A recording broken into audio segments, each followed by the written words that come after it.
رضا پانے اور ثواب کمانے کی غرض سے سلسلہ دیکھنے سے پہلے اچھی اچھی نیتیں فرما لیجئے۔ اللہ عز و جل کی رضا کی خاطر علم دین حاصل کروں گا، سیکھ کر دوسروں تک نیکی کی دعوت پہنچاؤں گا، خاص خاص باتیں لکھوں گا، اول تا آخر دیکھوں گا۔ قرآن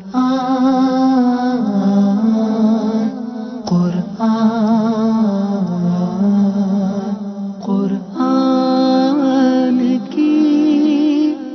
روشنی، قرآن کی روشنی۔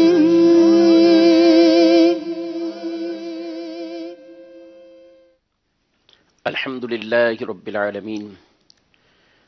والصلاة والسلام علی سید المرسلین، اما بعد فاعوذ باللہ من الشیطان الرجیم، بسم اللہ الرحمن الرحیم۔ الصلاة والسلام علیک یا رسول اللہ وعلی آلک واصحابک یا حبیب اللہ۔ الصلاة والسلام علیک یا نبی اللہ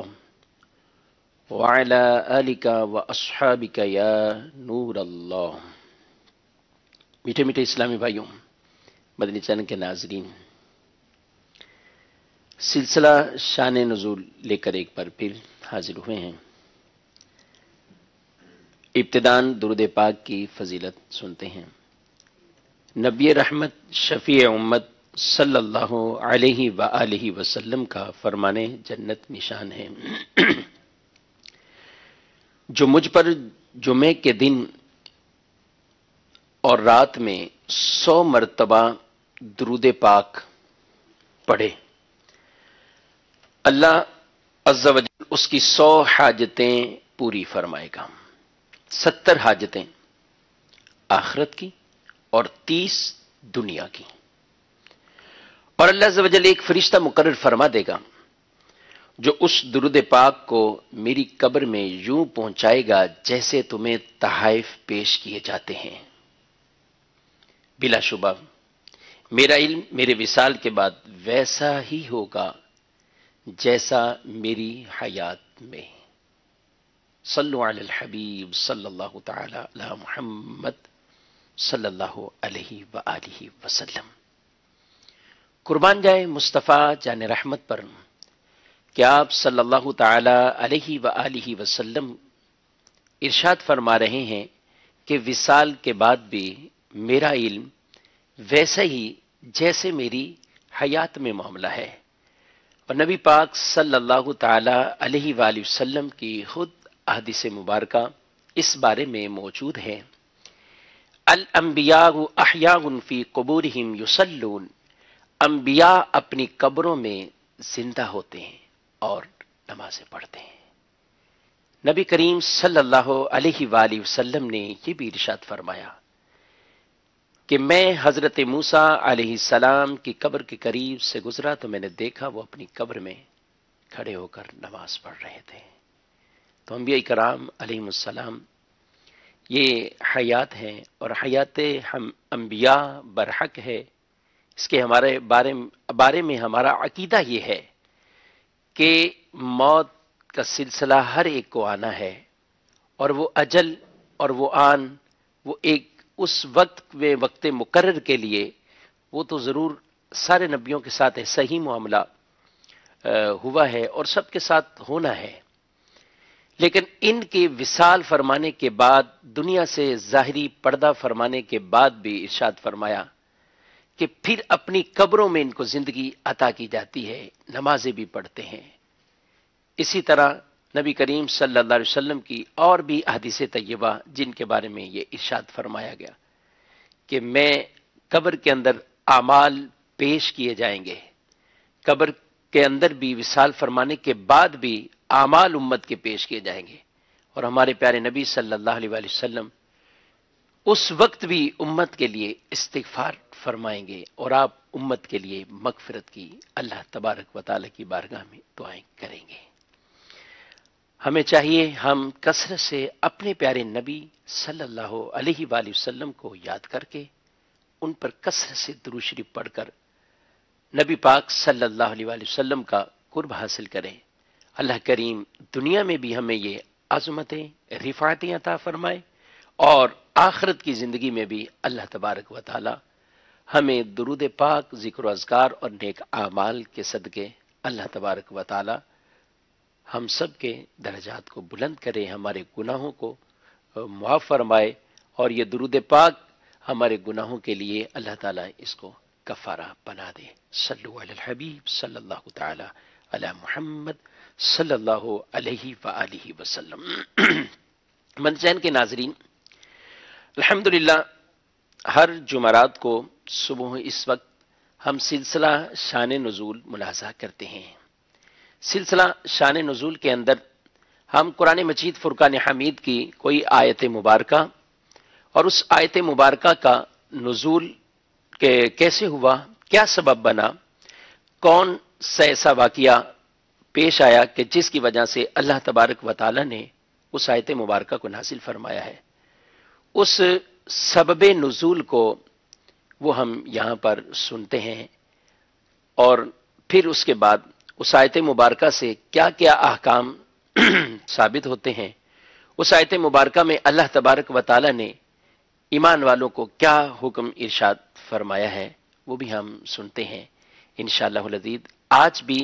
ہم اپنے اس سلسلے میں ایک آیت مبارکہ اور بہت ہی خوبصورت حکم، جس آیت مبارکہ کے اندر اللہ تبارک و تعالی نے اپنے پیارے حبیب حبیب لبیب علیہ تحیت و تسلیم صلی اللہ تعالی علیہ وآلہ وسلم کو کے اختیارات کو بیان فرمایا، آپ کے مختار ہونے کو بیان فرمایا گیا، اللہ نے آپ کو کیا مقام مرتبہ عطا فرمایا ہے اور امت پر کیا چیز لازم ہے، اللہ تبارک و تعالی نے قرآن مجید میں اس چیز کو بیان فرمایا ہے۔ اور سب سے پہلے میں یہاں عرض کرتا چلوں، نبی پاک صلی اللہ علیہ وآلہ وسلم کو جو مختار کل کہا جاتا ہے، آپ صلی اللہ علیہ وآلہ وسلم کو اختیار والا کہا جاتا ہے، اس کے بارے میں مسلمانوں کا عقیدہ کیا ہے؟ عقیدہ یہ ہے کہ اللہ تبارک و تعالی ہر شے کا مالک و مختار ہے، وہ ذاتی طور پر ہر شے کا، ہر چیز کا وہ مالک ہے، وہ مختار ہے۔ اللہ کے چاہے بغیر اور اللہ کی عطا کے بغیر ایک چھوٹا سا زمین کا ذرہ بھی ادھر سے ادھر نہیں ہو سکتا، ایک درخت کا پتا بھی اپنی جگہ سے اللہ کے حکم کے بغیر حرکت نہیں کر سکتا، کوئی ایک ریت کا ذرہ بھی، ایک تنکا بھی ادھر سے ادھر نہیں ہو سکتا، سارے کے سارے اللہ تبارک و تعالی کے حکم کے تابع ہے۔ اور اللہ تبارک و تعالی وہ حاکم ہے، اللہ تبارک و تعالی وہ مختار ہے، اللہ تبارک و تعالی کسی کا محتاج نہیں، سارے اسی کے محتاج ہیں، انبیاء بھی محتاج ہیں، رسول بھی محتاج ہیں، فرشتے بھی محتاج ہیں، ساری مخلوق بھی محتاج ہے، مگر وہ اللہ خالق ہے، اللہ مالک ہے، اللہ مختار ہے، اور اللہ تبارک و تعالی کے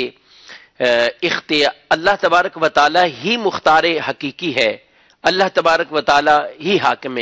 اور حاکم حقیقی ہے، اس کے سارے یہ معاملات اور احکامات یہ ذاتی ہیں، وہ کسی کے عطا کردہ نہیں ہے، وہ ذاتی طور پر سب چیزوں کا یہ مالک و مختار ہے۔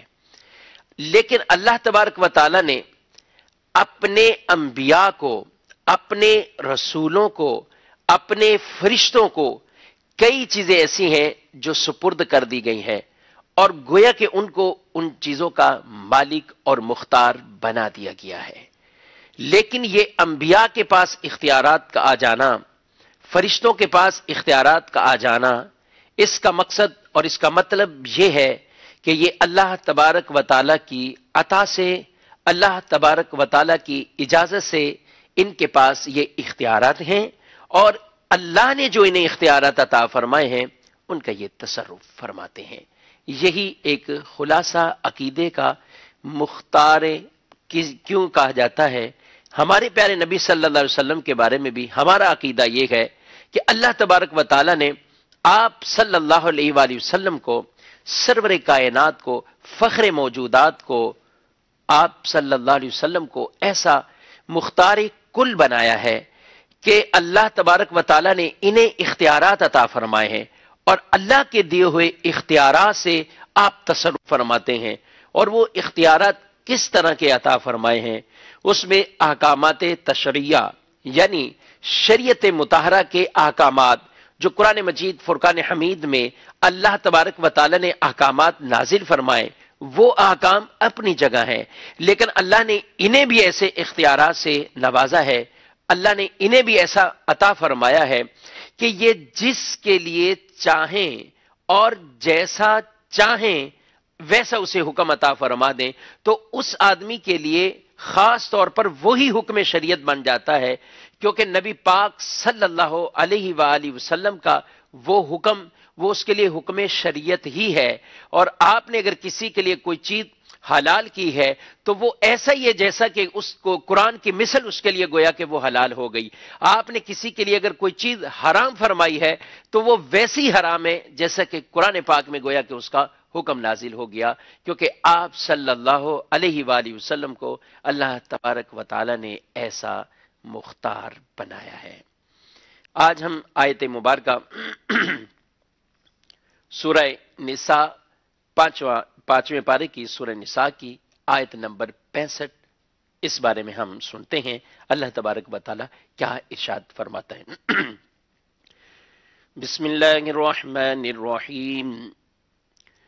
فلا وربك لا يؤمنون حتى يحكموك فيما شجر بينهم ثم لا يجدوا في أنفسهم حرجا مما قضيت ويسلموا تسليما۔ ترجمہ: اے حبیب، تمہارے رب کی قسم، یہ لوگ مسلمان نہ ہوں گے جب تک اپنے آپس کے جھگڑے میں تمہیں حاکم نہ بنا لیں، پھر جو کچھ تم حکم فرما دو اپنے دلوں میں اس سے کوئی رکاوٹ نہ پائیں، اور اچھی طرح دل سے مان لیں۔ قربان جائیں، اللہ تبارک و تعالی نے اپنے پیارے حبیب صلی اللہ علیہ وآلہ وسلم سے ارشاد فرمایا ہے، اور ارشاد بھی کتنے خوبصورت انداز میں، فلا وربک، اے محبوب آپ کے رب کی قسم، یعنی اللہ تبارک و تعالیٰ گویا کہ اپنا بھی تعارف فرما رہا ہے، تو وہ بھی پیارے حبیب علیہ الصلوۃ والسلام کے ذکر سے آپ کے نام کے ساتھ گویا کہ آپ کا تعارف، اللہ تعالیٰ اپنا بھی تعارف فرما رہا ہے۔ فلا وربک، اللہ سارے جہانوں کا رب ہے،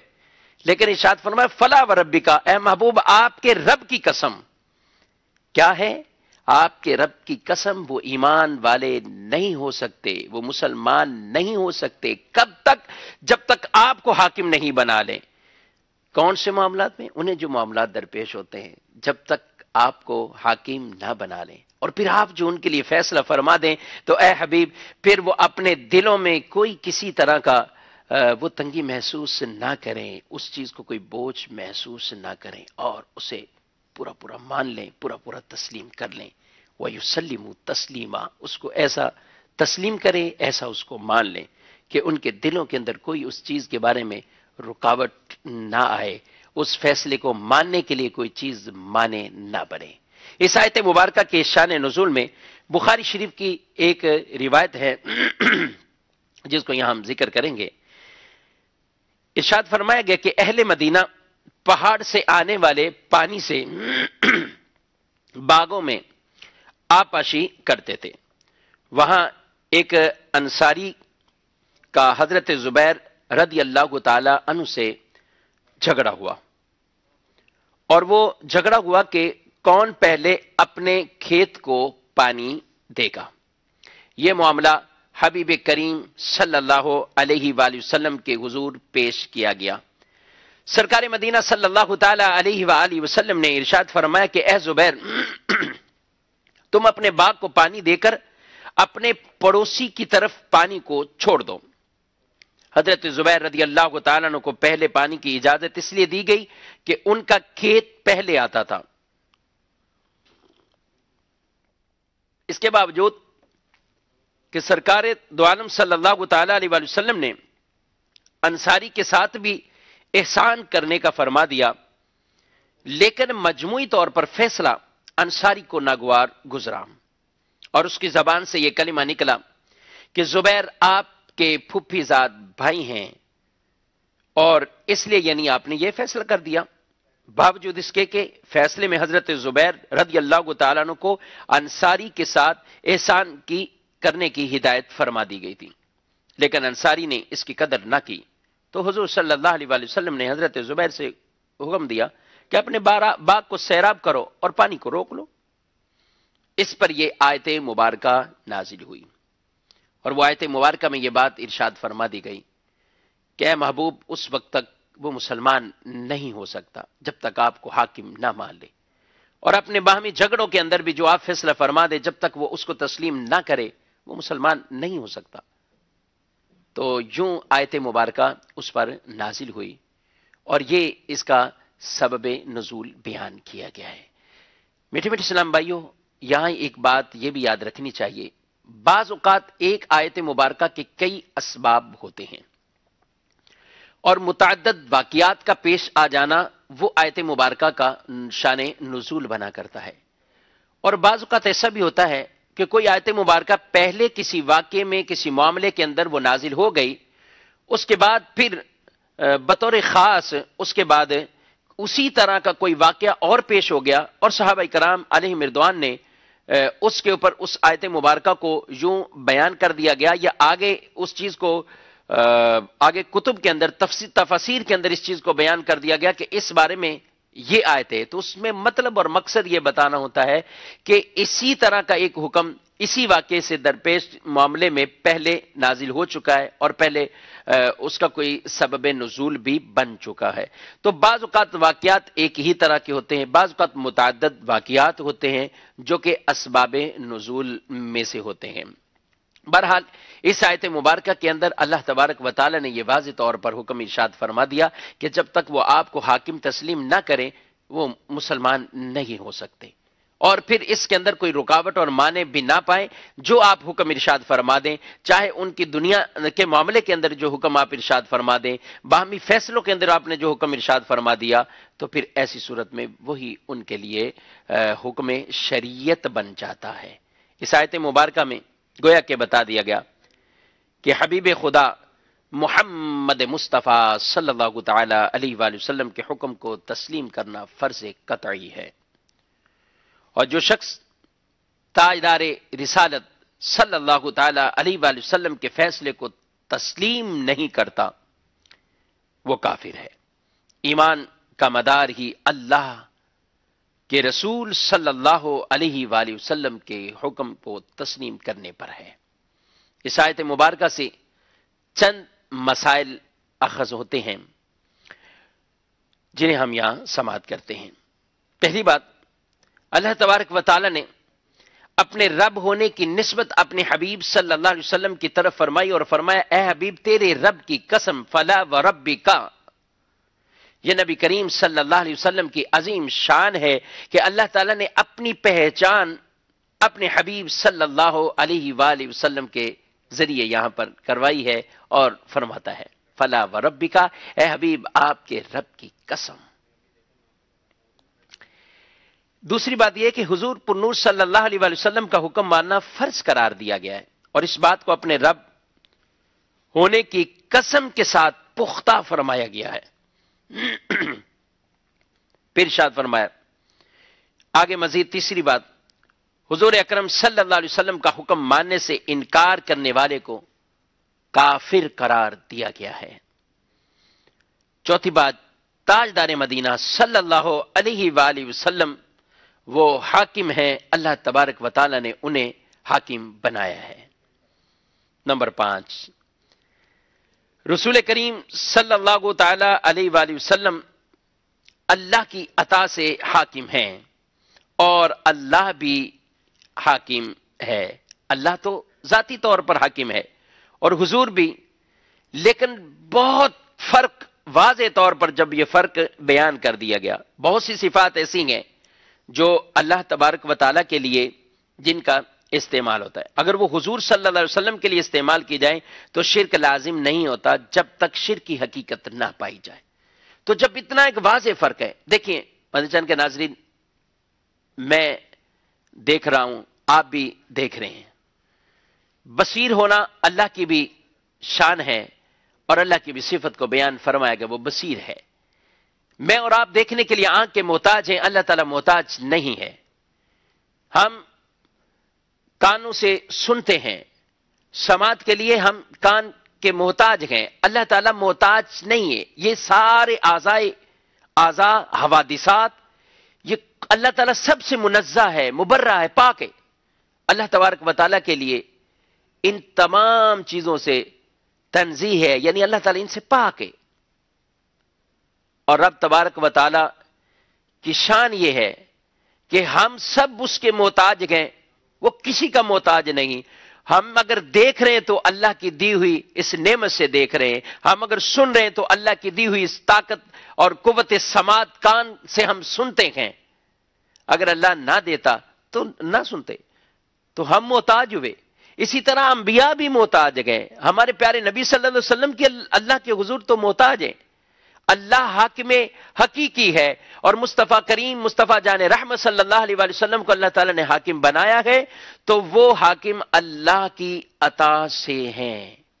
تو جب اتنا فرق ہے، اللہ کسی کا محتاج نہیں، یہ اللہ کے محتاج ہیں. اللہ ذاتی طور پر حاکم، مالک، مختار، اور ان کو اللہ نے عطا فرمایا، یہ اللہ کی عطا سے ہیں. جب اتنا فرق ہوا تو پھر شرک والی بات بالکل غلط ہو جائے گی. جو آج بغیر ان چیزوں کو سمجھے ہوئے ہر چھوٹی چھوٹی بات پر یہ کہہ دینا کہ یہ شرک ہو گیا، معاذ اللہ، کسی مسلمان کے بارے میں ایسے کلمات کہہ دیں کہ یہ مشرک ہو گیا. جب تک ہم اس شرک کی حقیقت کو نہ دیکھیں، شرک کی تعریف اور شرک کے ان معاملات کو نہ دیکھیں کہ کس بنا پر وہ شرک کے اندر ٹھہرے گا اور شرک کے زمرے میں آ جائے گا، تو اس وقت تک معاذ اللہ ثم معاذ اللہ کسی پر شرک کا حکم لگا دینا یہ بہت بڑی دین اسلام کے اندر جرت ہے. ہر مسلمان کو ان معاملات میں بہت محتاط رہنا چاہیے. انشاءاللہ العزیز کسی سلسلے میں ہم یہ شرک کے حوالے سے بھی پورا ایک سلسلہ جس میں شرک کی تعریف، شرک کی اقسام، ان چیزوں کو انشاءاللہ العزیز ہم ذکر کریں گے. اللہ تبارک و تعالی ہمارے یہ احکام دین سننا، بیان کرنا اپنی بارگاہ میں قبول و منظور فرمائے. یہاں ایک اور بات بھی کہ نبی کریم صلی اللہ علیہ وسلم جب حکم دے دیں تو ارشاد فرمایا کہ وہ جو حکم ہوگا ثم لا یجدوا فی انفسہم حرجا مما قضیت، اے محبوب جب وہ آپ فیصلہ فرما دیں تو پھر وہ اپنے دلوں میں کوئی رکاوٹ نہ پائیں اور اس کو پورا تسلیم کر لیں، اس کو پورا وہ مان لیں، پورا اس کو تسلیم کر لیں. اس سے یہ بات اخذ ہوئی، یہ بات پتہ چلی کہ رسول کریم صلی اللہ علیہ وسلم کا حکم دل اور جان سے ماننا ضروری ہے اور اس کے بارے میں دل میں بھی کوئی رکاوٹ نہیں ہونی چاہیے. اور اس آیت کے آخر میں بالکل واضح طور پر فرما دیا کہ اپنے دلوں میں آپ کے حکم سے متعلق کوئی رکاوٹ نہ پائیں اور دل و جان سے اسے تسلیم کر لیں. یہ ایک آیت مبارکہ یہ اس بارے میں آپ نے سماعت کی ہے کہ جس میں یہ واضح طور پر ارشاد فرمایا گیا کہ اے نبی صلی اللہ علیہ وسلم، آپ کے رب کی قسم اللہ تبارک و تعالی نے آپ کو حاکم بنایا ہے اور لوگ اس وقت تک مسلمان نہیں ہوں گے جب تک وہ آپ کو حاکم نہ مانے، آپ کے حکم کو تسلیم نہ کرے. ایک اور آیت مبارکہ جو اسی ٹاپک اور اسی موضوع سے متعلق ہے، سورہ احزاب کے اندر 22ویں پارے میں یہ آیت مبارکہ ہے. آئیے اس آیت مبارکہ کو بھی ہم سنتے ہیں. اللہ تبارک و تعالی ارشاد فرماتا ہے وَمَا كَانَ لِمُؤْمِنٍ وَلَا مُؤْمِنَةٍ إِذَا قَضَى اللَّهُ وَرَسُولُهُ أَمْرًا أَن يَكُونَ لَهُمُ الْخِيَرَةُ مِنْ أَمْرِهِمْ وَمَن يَعْصِ اللَّهَ وَرَسُولَهُ فَقَدْ ضَلَّ ضَلَالًا مُبِينًا. ترجمہ کنز العرفان. اور کسی مسلمان مرد اور عورت کے لیے یہ نہیں ہے کہ جب اللہ اور اس کا رسول کسی بات کا فیصلہ فرما دیں تو انہیں اپنے معاملے کا کچھ اختیار باقی رہے، اور جو اللہ اور اس کے رسول کا حکم نہ مانے تو وہ بے شک سری گمراہی میں پٹک گیا۔ یہ آیت مبارکہ سورہ احزاب پارہ نمبر 22 کے اندر یہ موجود ہے۔ واضح طور پر یہ حکم دیا گیا کہ کسی بھی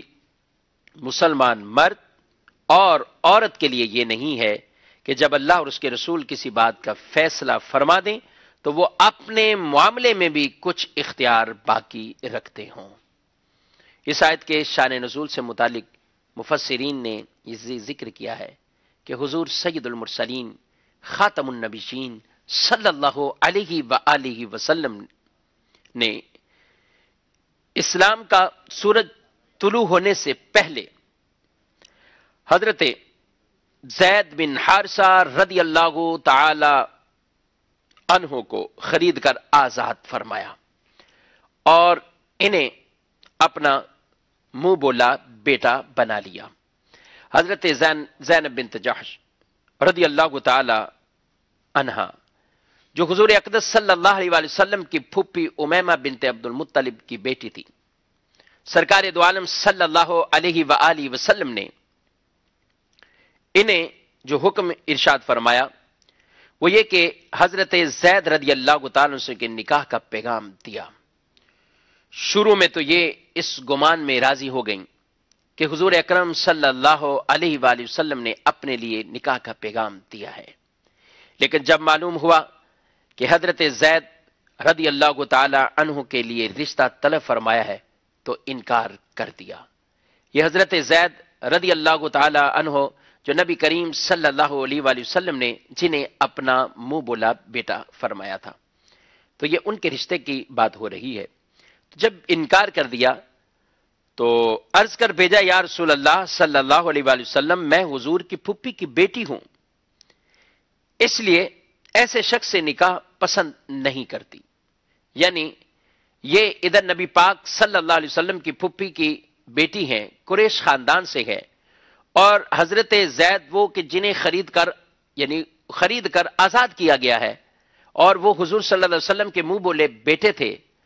تو انہوں نے اس رشتے سے انکار کر دیا، یعنی پسند نہیں کیا اور انکار کر دیا۔ ان کے بھائی عبداللہ بن جحش انہوں نے بھی رضی اللہ تعالیٰ عنہ نے بھی اسی بنا پر انکار کر دیا۔ اس پر یہ آیت مبارکہ نازل ہوئی اور جس میں یہ بات ارشاد فرما دی کہ کسی بھی مسلمان مرد اور کسی بھی مسلمان عورت کے لیے کوئی اختیار باقی نہیں رہتا، اپنے معاملے پر بھی اختیار باقی نہیں رہتا جب اللہ اور اس کے رسول صلی اللہ تعالی علیہ وآلہ وسلم اس بارے میں کوئی فیصلہ فرما دیں۔ اللہ کا فیصلہ یا اس کے رسول صلی اللہ علیہ وآلہ وسلم فیصلہ فرما دیں تو رسول کا فیصلہ بھی ایسا ہی ہے جیسا کہ اللہ کا فیصلہ، رسول مکرم صلی اللہ علیہ وسلم کی اطاعت ایسے ہی ہے جیسے کہ اللہ کی اطاعت ہے۔ وَمَن يُطِعِ الرَّسُولَ فَقَدْ أَطَاعَ اللَّهَ، جس نے رسول کی اطاعت کی اس نے اللہ کی اطاعت کی۔ تو یہاں یہ ان کو واضح طور پر حکم عطا ہوا، حکم کر نازل ہو گیا کہ کوئی اختیار باقی نہیں رہتا جب اللہ کے رسول صلی اللہ علیہ وسلم اس بارے میں حکم ارشاد فرما دے۔ تو جب یہ آیت مبارکہ نازل ہوئی تو اسے سن کر دونوں بہن بھائی راضی ہو گئے اور حضرت زینب رضی اللہ تعالی عنہا کا نکاح حضرت زید بن حارثہ رضی اللہ تعالی عنہ سے یہ نکاح ہو گیا۔ تو یہاں پر اس بات کو بھی بیان فرمایا گیا اور اس آیت مبارکہ سے بھی پتہ چلا کہ آدمی پر رسول کریم صلی اللہ علیہ وسلم کی اطاعت ہر حکم میں واجب ہے، اور حضور پر نور صلی اللہ علیہ وسلم کا حکم اللہ کے حکم کی طرح ہی ہے، اور نبی کریم صلی اللہ علیہ وسلم کے مقابلے میں کوئی اپنے نفس کا بھی خود مختار نہیں۔ جب حضور اسلام نے حکم فرما دیا تو اب اپنے معاملات کے اندر بھی اس کے لیے وہی حکم شریعت بن گیا، اس کو ویسے ہی اس بارے میں اس پر عمل کرنا ضروری ہو جاتا ہے۔ یہاں چند باتیں میں عرض کروں۔ نبی پاک صلی اللہ علیہ وآلہ وسلم آپ شریعت مطہرہ کے احکامات کے بارے میں بھی ایسے با اختیار ہیں کہ اللہ تبارک و تعالی جس کے لیے اللہ نے بھی کوئی حکم ارشاد فرمایا ہو اور رسول اللہ صلی اللہ علیہ وسلم اپنی حکم سے اس کے لیے کوئی بھی حکم ارشاد فرما دیں تو وہ اس آدمی کے لیے خاص طور پر وہی حکم شریعت بن جاتا ہے۔ اس بارے میں اعلی حضرت امام اہل سنت الشاہ امام احمد رضا خان علیہ رحمت الرحمان آپ کے فتاوی رضویہ شریف کی جلد نمبر 30 اس جلد کے اندر آپ رحمت اللہ کی تعالی علیہ کا پورا ایک رسالہ ہے، خوبصورت احکامات کے ساتھ، دلائل کے ساتھ، احادیث طیبہ کی روشنی میں، اصول و ضوابط کے ساتھ اتنے پیارے انداز سے یہ رسالے میں احکامات کو بیان فرمایا ہے۔ کون سا؟ منیت اللبیب ان التشریع بید الحبیب، یہ رسالہ ہے کہ جس میں اللہ تبارک و تعالیٰ کے جو احکامات ہیں وہ ید حبیب یعنی پیارے مصطفیٰ صلی اللہ علیہ وسلم کے ہاتھ اور مٹھی میں ہے، حضور جیسے فرما دیں اس کے لیے وہی حکم شریعت بن جاتا ہے۔ اور اس کے بارے میں کئی آیات مبارکہ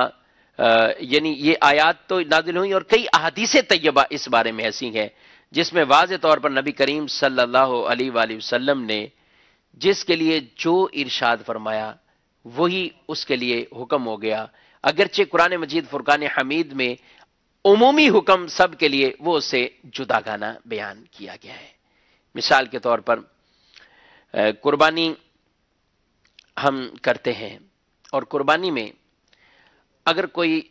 بکرا یا بکری قربانی کرنا چاہے تو اس کے لیے خاص طور پر بکرے یا بکری کی عمر 1 سال وہ ہونا ضروری ہے۔ 1 سال سے 1 دن بھی اگر کم ہے تو اس بکرے یا بکری کی قربانی نہیں ہوتی۔ دمبا بھیڑ اس کا مسئلہ جدا ہے،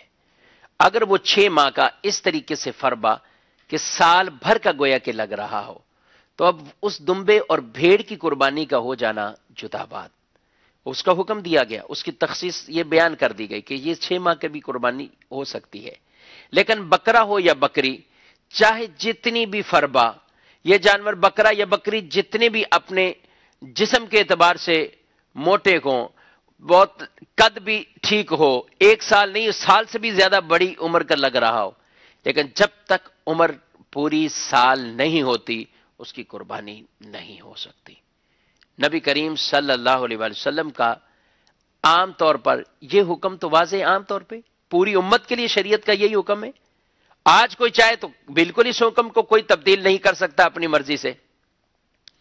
لیکن نبی کریم صلی اللہ علیہ وسلم کا اختیار ملاحظہ فرمائیے۔ صحیح بخاری شریف کی حدیث مبارک ہے، کتاب العیدین کے اندر اس روایت کو بیان کیا گیا۔ حضرت ابو بردہ رضی اللہ تعالیٰ عنہ کے لیے 6 مہینے کی بکری کے بچے کی قربانی کو آپ نے جائز فرمایا ہے۔ چنانچہ حضرت برا بن عازب رضی اللہ تعالیٰ عنہ فرماتے ہیں ان کے ماموں حضرت ابو بردہ بن نیار رضی اللہ تعالیٰ عنہ نے نماز عید سے پہلے قربانی کر لی تھی۔ جب انہیں معلوم تو نبی کریم صلی اللہ علیہ وآلہ وسلم نے فرمایا اس کی جگہ اسے کر دو، اور ہرگز اتنی عمر کی بکری تمہارے بعد دوسروں کی قربانی کے لیے کافی نہ ہوگی۔ یعنی یہ حکم بارگاہ رسالت میں خاص طور پر انہیں ہی دیا جا رہا ہے کہ اب تمہارے بعد میں یہ کسی اور کے لیے ایسا نہیں ہے کہ اس کے لیے یہ اجازت ہو جائے، اس کی یہ قربانی ادا ہو جائے، تمہیں میں اجازت دیتا ہوں تم یہ قربانی کر لو۔ نبی پاک صلی اللہ علیہ وسلم نے اپنے اختیار سے انہیں اجازت عطا فرمائی اور انہوں نے وہ 6 ماہ کی بکری کے بچے کی اس کی قربانی کی اور دوسروں کے لیے فرمایا کہ وہ کافی نہ ہوگی۔ بخاری شریف کی ہے یہ حدیث پاک میں واضح طور۔ تو یہ کیا ثابت ہوا اس سے کہ حضور صلی اللہ علیہ وسلم احکامات تشریع یعنی شریعت مطہرہ کے جو احکام ہیں اس کے لیے بھی آپ صلی اللہ علیہ وآلہ وسلم مالک ہیں، آپ صلی اللہ علیہ وآلہ وسلم مختار ہیں۔ ایک اور حدیث پاک بھی میں عرض کرتا چلوں، ایک شخص کے لیے قرآن مجید کی ایک سورت کو سکھا دینا ہی آپ صلی اللہ علیہ وسلم نے مہر فرما دیا۔ مسئلہ یہ ہے کہ حق مہر بیوی کے ساتھ یعنی کسی کے ساتھ نکاح کرتے ہوئے جو شریعت مطہرہ کی طرف سے حق مہر لازم ہوتا ہے تو اس مہر کا مال ہونا ضروری ہے. یعنی جو کچھ اس مہر میں دیا جائے گا وہ مال ہو، وہ چاہے کرنسی ہو، وہ چاہے زیورات ہو، وہ چاہے اس کے علاوہ، لیکن مال ہو باقاعدہ. اور اس مال کی پھر مقداریں شریعت مطہرہ میں واضح طور پر کمی والی صورت تو بیان فرما دی. میرے نبی پاک صلی اللہ علیہ وآلہ وسلم نے 10 درہم سے کم حق مہر اس کے لیے منع فرما دیا کہ 10 درہم سے کم حق مہر نہیں ہے. اب زیادہ کتنا ہے؟ وَإِنْ آتَيْتُمْ إِحْدَاهُنَّ قِنْطَارًا، ڈھیروں ڈھیر مال دیتے رہے. جتنا کوئی طے کرتا ہے حق مہر باہمی رضامندی سے ہو، حق مہر طے کریں، ادا ہو سکتا ہے. لیکن رسول اللہ صلی اللہ علیہ وآلہ وسلم نے ایک شخص کو، حضرت ابو نعمان رضی اللہ تعالی عنہ فرماتے ہیں، ایک شخص نے ایک عورت کو نکاح کا پیغام دیا. سرکار مدینہ صلی اللہ علیہ وآلہ وسلم نے اس سے ارشاد فرمایا کہ مہر دو. اس نے عرض کی میرے پاس کچھ نہیں ہے. ارشاد فرمایا کیا تجھے قرآن عظیم کی کوئی سورت نہیں آتی؟ وہ سورت سکھانا ہی اس کا مہر فرما دیا. یعنی وہ سورت اسے سکھا دو اور وہی حق مہر بنا دیتے ہیں، اسی کو مہر بنا دیا. تو یہ آپ صلی اللہ تعالی علیہ وآلہ وسلم نے گویا کہ اس سورت سکھانے کے عمل کو حق مہر اس کا قرار دے دیا اور اس پر وہ راضی، اور وہ حق مہر یہی ان کے لیے متعین ہوا. لیکن عمومی طور پر جو حکم ہے وہ بالعموم سب کے لیے. آج اگر کوئی سورت سکھانا یا کوئی تعلیم دینا اس کو مہر قرار دے دے تو یوں مہر یہ نہیں ہو سکتا، یہ حق مہر یوں نہیں متعین ہوگا اور اس کو مہر قرار یہ نہیں پائے گا. یعنی یوں ہوگا کہ بغیر مہر کے نکاح ہوا. گویا کہ نکاح میں اگرچہ فرق نہیں آئے گا. اگر کوئی نکاح میں حق مہر کو ذکر ہی نہیں کرتا، حق مہر بیان ہی نہیں کیا، حق مہر طے ہی نہیں کیا اور نکاح کر دیا، تو اب ایسی صورتحال میں شریعت مطہرہ کے احکامات اپنی جگہ کتب فقہ میں بالکل واضح طور پر موجود گئے کہ کن صورتوں میں وہ مہر مثل لازم آئے گا اور اس کی کیا کیا کیفیات اور کیا کیا احکامات ہیں، ان کا کس کس انداز سے اعتبار کیا جائے گا. یہ اپنی جگہ مسئلے پورے کتب کے اندر موجود ہیں. تو یہاں پر نبی پاک صلی اللہ علیہ وسلم نے آیت مبارکہ کی تعلیم دینے کو، سکھانے کو آپ صلی اللہ علیہ وسلم نے جو حق مہر قرار دیا، بتانا یہ مقصود ہے کہ وہ چیز مال نہیں تھی اور حضور نے اپنے اختیارات سے آپ صلی اللہ تعالی علیہ وآلہ وسلم نے یہ چیز عطا فرما دی اور ان کے لیے یہ حکم ارشاد فرما دیا اور ان کے لیے یہ حکم ارشاد فرمایا تو یہی شریعت مطہرہ کا حکم ان کے لیے بن جاتا ہے. مدنی چینل کے ناظرین، آج کے آپ نے سلسلے میں ایک موضوع اختیارات مصطفیٰ کی، صرف ہم نے 2 آیت مبارکہ اور 2 احادیث طیبہ سے آج کا یہ سلسلہ شان نزول ملاحظہ کیا ہے. اگر ہم روایات کی طرف جائیں تو معتبر اور مستند اور صحیح روایات جس میں تمام کتب کے اندر گویا کہ وہ موجود، اور سیاہ ستہ کے اندر روایات ایسی موجود گئے کہ جن کے بارے میں واضح طور پر کہ نبی پاک صلی اللہ علیہ وسلم جس کے لیے جو حکم ارشاد فرمائے وہی شریعت کا حکم بھی بن جاتا ہے. یہ صرف احکامات کے اختیارات ہیں، اور بھی بہت سی چیزیں ہیں جن کے لیے نبی پاک صلی اللہ علیہ وسلم کو مالک و مختار بنایا ہے. یہ دنیا کی چیزیں تو کیا چیزیں، آقا صلی اللہ علیہ وسلم تو جنت کے بھی مالک اور مختار ہیں. انشاءاللہ العزیز آئندہ جمعرات کو اسی سلسلہ شان نزول کے اندر ہم اختیارات مصطفیٰ کی قسط دوسری قسط، انشاءاللہ اس میں کئی اور چیزیں بھی ہوں گی کہ نبی پاک صلی اللہ علیہ وسلم کو کیا کیا اختیارات دیے گئے ہیں، وہ انشاءاللہ ہم اس سلسلے میں ملاحظہ کریں گے. آج جمعرات ہے. دعوت اسلامی کا ہر جمعرات کو الحمدللہ سنتوں بھرا ہفتہ وار اجتماع مغرب کی نماز کے بعد شروع ہو جاتا ہے. مدنی چینل کی اسکرین پر بھی براہ راست یہ سلسلہ آن ایئر ہوتا ہے، اس کو بھی آپ ملاحظہ کیجیے. اپنے شہر میں ہونے والے سنتوں بھرے اجتماع میں آپ شرکت فرمائیں. انشاءاللہ العزیز ان اجتماعات کے اندر نبی پاک صلی اللہ علیہ وآلہ وسلم کی محبتیں، آپ کی سنتیں، آپ صلی اللہ علیہ وسلم کی پیاری سیرت، آپ صلی اللہ تعالی علیہ وسلم کے اخلاق حسنہ، آپ صلی اللہ علیہ وسلم کی عادات مبارکہ، ان کی تعلیمات ہم سنتے ہیں، سیکھتے ہیں۔ اللہ تبارک و تعالی مجھے آپ کو عمل کرنے کی توفیق عطا فرمائے،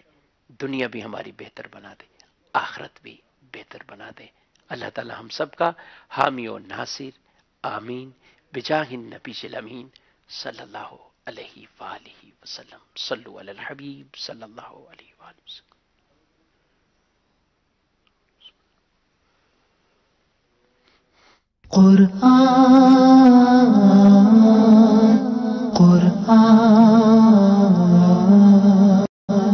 قرآن کی روشنی